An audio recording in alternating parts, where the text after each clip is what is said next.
abans de parlar d'ingressos, de totes maneres, voldria remarcar que efectivament la política econòmica per a nosaltres és una prioritat. És una prioritat perquè permet no només gestionar en si mateixa la institució, sinó que sobretot el que permet és generar oportunitats i en definitiva vetllar i procurar el benestar de les persones. En aquesta procuració del benestar de les persones ens plantegem que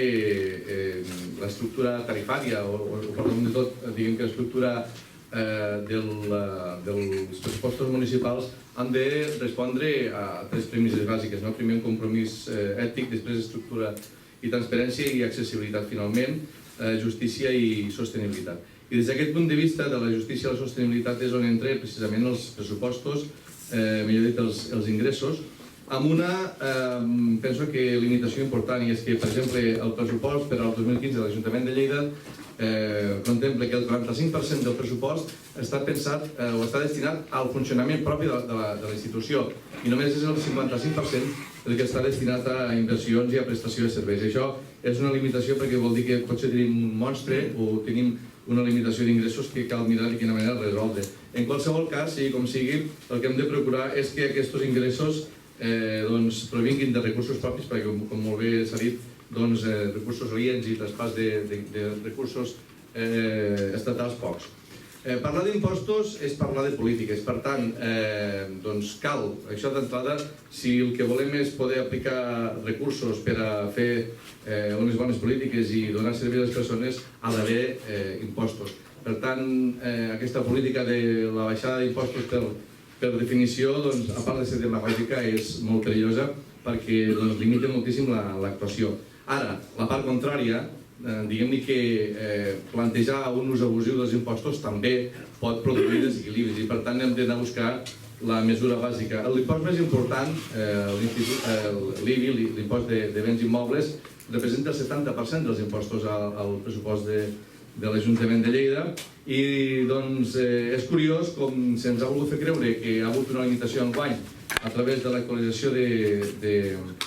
de la valoració dels pisos, però no ha sigut així. Nosaltres el que realment volem és que sigui una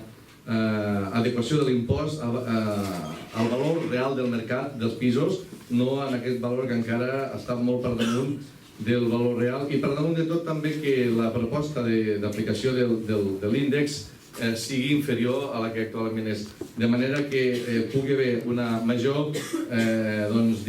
justícia en el punt de vista del impositiu i m'estan faltant 8 segons i un munt de coses per dir. O sigui que de moment ho deixarem aquí i ja reprendré a la meva altra ocasió.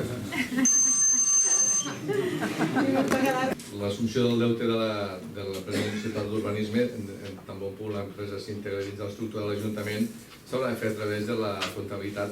pròpia. La qual cosa clarifica una mica la situació, cosa que abans no passava, que on hi havia diversos pressupostos on computar deutes i ingressos ho complicava bastant. Però tot i així coincideixo amb molts dels companys aquí que caldrà fer una auditoria i no només per saber quin és l'estat real de comptes, sinó també per saber exactament quina qualitat té el deute, quina peritat té i per damunt de tot si efectivament hi ha algun deute que segurament s'ha de poder renegociar o no s'ha de poder renegociar. I en qualsevol cas, hi ha una altra qüestió que és essencial i abans jo l'he apuntat. El 45% de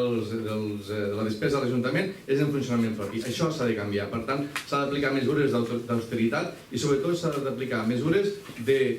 gestió molt més eficient perquè segur que amb aquestes mesures, no tenint la màniga tan ampla com que fins ara s'ha tingut, també es poden millorar les coses. Hi ha una altra qüestió que també ha de preocupar i que està soterrada, i és que molta part de la superfície a desenvolupar el POUM, per exemple, el Parc Urbanístic Municipal, doncs també està en mans de la banca i això passa desapercebut. També hem de parar compte en aquestes qüestions, que el que podríem dir, l'especulació no només està en allò que està construït, sinó també en allò que està per construir i hem de mirar bé exactament de quina manera redistribuïm o redirigim aquest pla urbanístic. No volia sortir d'estudi, però com que moltes de les coses que volia dir s'han dit, volia aprofitar per dir que hem d'estar en aquesta qüestió. El tema de les bases, com també el tema del parc tecnològic, que al final és el tema de l'aprofitament de les antigues casernes de dalt de Galdeny, no ho oblidem, traspuem moltes altres coses que això que s'han dit, que també traspuem una visió provincianista a la ciutat. Se tracta de dir, igual que quan estan dient és que a Lleida deu un Corte Inglés perquè és que com pot ser que a Lleida no hi hagi un Corte Inglés? Què passa? Som menys ciutat perquè no tenim Corte Inglés? Som menys ciutat perquè no tenim un parc tecnològic? Som menys ciutat perquè no tenim el que sigui, un parc tecnològic, un parc d'esbarjo? Escolteu, ja n'hi ha prou d'això. Durant molt temps, durant moltes dècades, a moltes ciutats s'han recuperat infraestructures o antigues fàbriques per a fer-hi museus, per a fer-hi biblioteques, i al final ha acabat resultant més car que la pròpia construcció de nova planta. I és el que ens ha portat. Aquesta cultura de nous rics i de provincianisme ens ha portat això. Nosaltres el que fem és un altre tipus de proposta, i aquesta proposta també desactivaria les ganes que tenen alguns de desenvolupar l'ARE, per exemple, de posar un Carrefour que no és només el Carrefour, és el negoci immobiliari que portaria aquest Carrefour a l'entorn o millor dit, aquesta instal·lació a l'entorn del Carrefour. Per tant, nosaltres apostem per un model de ciutat en què les infraestructures estiguin a la mesura de la ciutat, que siguin útils, que a més tinguin la seva explicació, i per damunt de tot que no serveixin de tap al creixement de la ciutat. No només perquè encara puguin augmentar el deute municipal, sinó perquè, per exemple, si posem grans àrees comercials a fora de la ciutat, el comerç interior en quedarà totalment afectat. I pel que fa al tema de l'allotge, a mi em preocupa també una altra cosa que no ha sortit gaire, i és no només esbrinar tot això que s'ha d'esbrinar, sinó també què ha passat exactament en el cost real final de la construcció, perquè no hem d'oblidar que a mitja construcció, o millor dit, quan ja portàvem gastant molts diners i encara no hem arribat a mitja construcció, la UTE que la construïa va haver de desfer-se i es va haver de fer una nova i a correcuita adjudicació amb dubtosa rendibilitat econòmica per als nous constructors. Per tant, un constructor, si no treu rendiment i no treu negoci, no s'hi posa. Per tant, si el negoci no va treure la llotja, on van treure el negoci aquests nous constructors? Això també s'ha d'esbrinar. La Seu Vella ha de ser el centre de l'entorn del qual pivoti la recuperació del centre històric, d'aquest centre històric que s'ha deixat esmorteir i és tanta, diguem-ne, la incapacitat demostrada que ara, per exemple, el pla d'ordenació urbana, l'Ajuntament, l'actual equip de govern, fa arribar el centre històric fins a l'Avinguda del Segre. La qual cosa hauria de fer preocupar la gent que viu a la Rambla Ferran, perquè vol dir que els dies comptats casa seva. Dit això, està claríssim que al centre històric s'ha de fer una actuació de cirurgia de recuperació que passaria perfectament per la implantació d'una activitat comercial i cultural perfectament compatible amb l'entorn. Per exemple,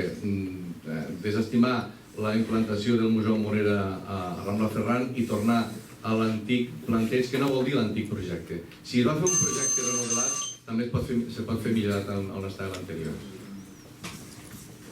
Claríssima aposta. És cert que els serveis de la ciutadania, efectivament, és la tasca essencial que li pertany a un ajuntament. I, per tant,